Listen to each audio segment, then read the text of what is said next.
Applying for a Mead Fellowship, Webinar 2, Completing Your Application. This slideshow is presented by Jane Dolby, Mentoring and Project Coordinator, and Charlene Springer, Employability and Progression Assistant. You can email us at mead@arts.ac.uk.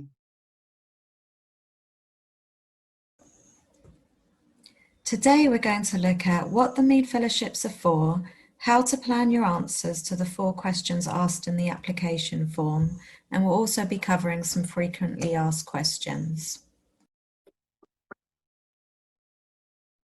So let's remind ourselves about the Mead Fellowships. The fellowships for arts practice or research projects. The project must be completed between September of the year that the award is made and July of the following year. They can be in any creative discipline which is studied at UAL. The project must help extend your creative practice and add to your professional development. The project must also add to your industry, discipline or sector. For all the deadlines, see our webpage arts.ac.uk/Mead.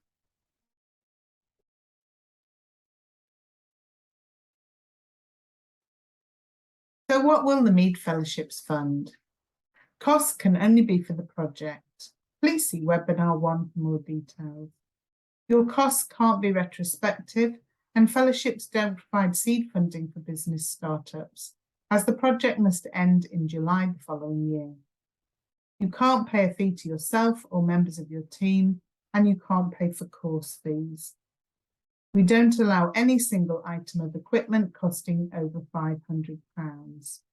The sum of all equipment purchases must be under 30% of the total request. So, what happens next? Once we receive all the applications, about 25 of them will be shortlisted to go through to stage 2. If you're shortlisted, you'll be asked to submit more detail about your project in a 10-page proposal. 8 finalists will then be selected from the stage 2 proposals and will be asked to give presentations about their projects to the judges panel. Don't worry, we'll give you guidance and feedback at each stage of your application, and you can check all the dates on our webpage.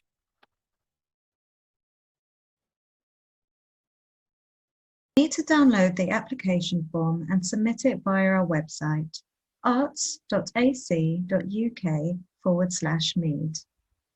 First, you'll need to download the project proposal form. This is a Word document. Please don't change the format. You should save it to your device and work on it from there before you submit it. Make sure you always remember to back up your work. That way, if anything happens to your file, you'll still have another copy. If you're a Mac user, please convert Pages documents into a Word or PDF format before submitting. Next, you'll upload your completed project proposal form. Use the link to open the online form and enter your personal details, which will take about 5 to 10 minutes.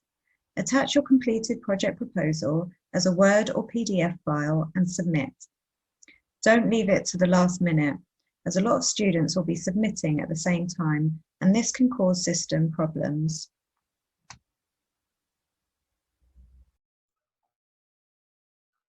Now we'll look at how you plan your answers for the project proposal form.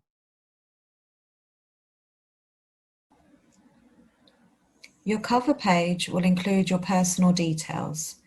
When adding your name, make sure you include your first name and family name. You also need to add the names of any participants if you are working in a team. You'll include your project name. Make sure you have a good think about what you want your project to be called, as it will be your project brand and it can help or hinder your communication of it. You will also need to add which college you studied at and what course, and the month and year of your graduation. You will also need to select a category on your cover page. Choose whichever category best suits your project. For multidisciplinary projects, choose where the strongest bias lies. For example, if you are designing some fashion items and taking pictures for a portfolio, Would your idea mainly be focusing on the items you have created or the photos you have taken? You'll need to choose just one category, as the projects will be divided by discipline at the shortlisting stage and looked at by people who specialise in that area. Question 1, describe your project. You have 400 words maximum to answer this question. So firstly, describe clearly what you'll be doing or making. Please set the scene for us. For example, my project is an outdoor sculpture celebrating trees, or it's a short documentary film looking at London street markets. I will be creating a piece of research about ceramics in the African diaspora, or developing a fashion collection using only plant dyes. Tell us exactly what your project is about and what the end result is going to be. Then we ask you to tell us who it's for, who's going to be most interested in it. This is where you define your target audience. For example, my project's aimed at disabled artists.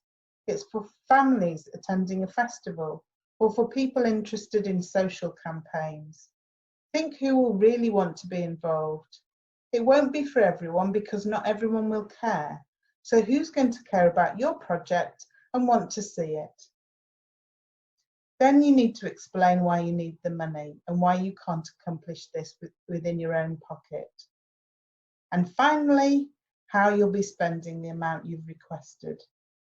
In order to answer this, you'll have to draft a fairly detailed budget for yourself. And remember that your request can't be changed down the line at stage 2. In this question, we just want to see an overview of your costs. Are you going to be spending the money on exhibition costs, venue hire, marketing, publicity? Will you be buying fabric and paints? Be as specific as possible so we can think that you've really thought this through and you know why you're requesting the amount you've asked for. You can also add one relevant image into this question. Please add a statement saying what it is and why you've included it. And please don't give more than one image.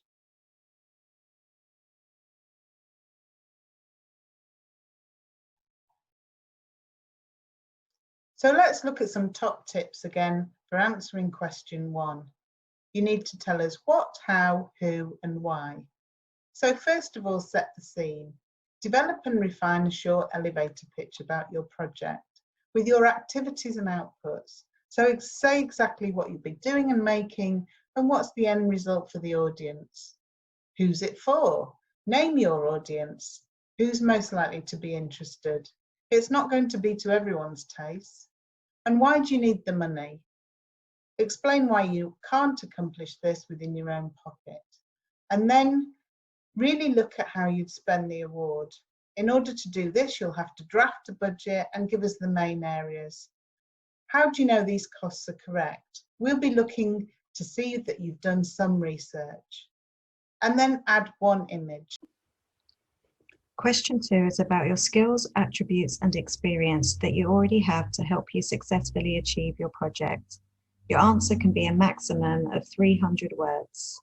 The question will ask you to read the Creative Attributes Framework and then give examples of your attributes or personal qualities in 3 areas: making things happen, showcasing your abilities, and navigating change.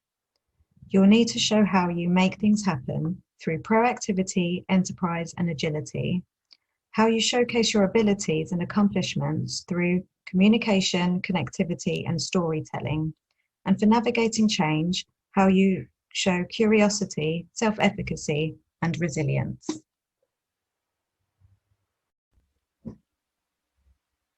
Here you can see an example of our Creative Attributes Framework. To answer question 2, you'll need to read it. Students who have clearly reflected upon the framework give better answers to this question. Let's have a look at the Creative Attributes Framework now.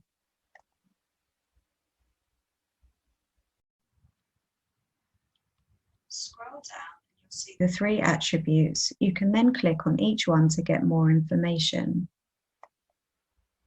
So here you can see more about making things happen and each of the skills it refers to.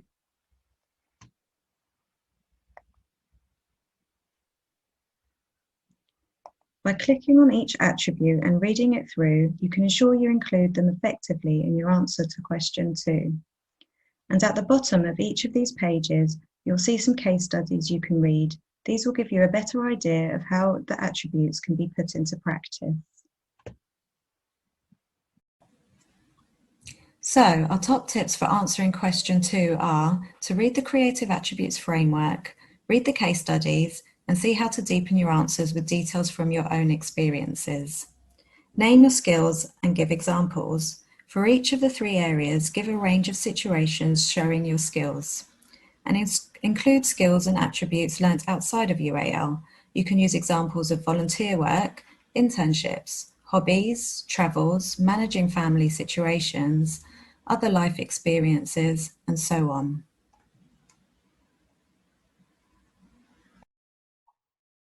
Question 3. What will your project add to the wider industry, sector or community that does not already exist? You have 300 words to answer this question. Is this a new idea, or is it a new way of approaching an old idea? Will this project add to or link up with an existing body of work, knowledge or products? And how do you know that the wider industry, sector or community will be interested in your project or has a need for it?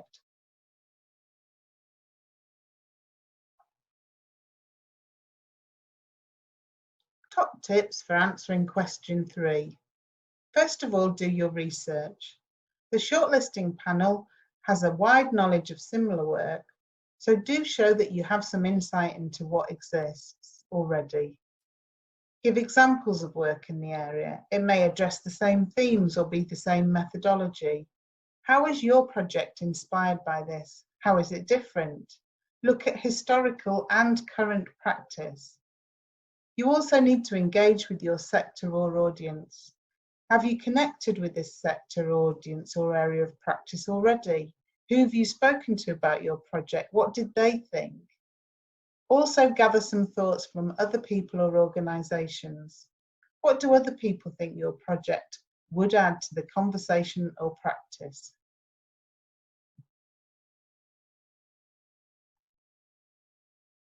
Question 4. What will the impact of this project be on yourself and others? You have 400 words maximum to answer this question. We're looking at how you will know whether the project is successful, what you'll learn, how does it fit in with your current learning journey and your course or courses to date. What will your audience or users take away from the project?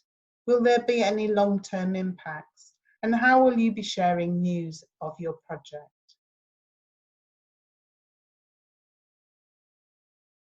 Here's some top tips for question 4. Outcomes and evaluation. You need to give outcomes for yourself, but also for your audience. How will you measure and record these outcomes? Examples might be surveys, focus groups, peer reviews. How are you going to get other people to give this kind of feedback? Be creative but realistic. Say how you'll collate the feedback and how you want to use it for future projects. Tell us about your own learning and your journey, and say how this project fits into where you've come from as a creative and where you want to go to. And sharing your news, be very specific. If you're sharing updates on social media, tell us which platforms you're going to use, who you're hoping to engage, and exactly how you're going to do this.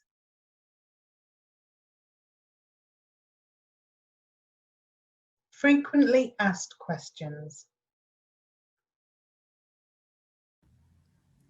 My project could fit into different categories. Should I still only choose one? Yes, please. Choose and tick one category only. Aspects of your project may also fit into another category, but please choose the one main category that describes the project best. Do I have to use the application form on the website, or can I structure my own application? You have to use the application form provided, and please stick to the word count specified. This is to ensure that all applicants have the same fair chance to explain their project.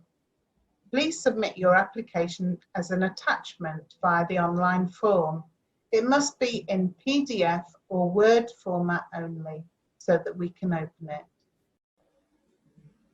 Do I have to apply for the whole £10,000 or can I apply for less? You can apply for £10,000 or less if your project does not require the full amount. Check that your budget, the amount you've requested, is realistic.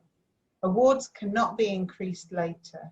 And please note that awards are discretionary, so awardees may be offered less than requested in their proposal. In this case, you would be required to submit a revised project budget.